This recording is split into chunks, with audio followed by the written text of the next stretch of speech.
যদি side fat কমাতে চাও তাহলে এই স্ট্রেচিংটা করে নেবে। এভাবে বসবে, হাত মাথার উপরে টান টান, আর একটা হাত সাইডে দিয়ে দেবে, একটু দূরে রাখবে। আস্তে আস্তে এদিকটা স্ট্রেটই থাকবে, হাত সোজা থাকবে। নিচের হাতটাকে ধীরে ধীরে কনুইটাকে মাটিতে টাচ করিয়ে দেবে।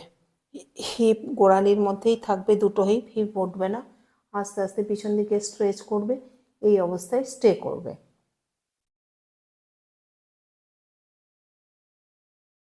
কিছুক্ষণ স্টে করার পরে যখন খুব পেন হবে ধীরে ধীরে উঠে যাবে।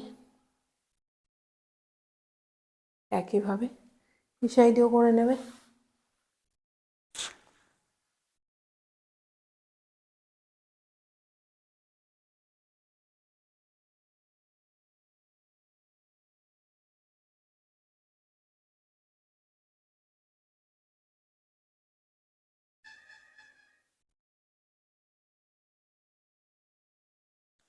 রিল্যাক্স।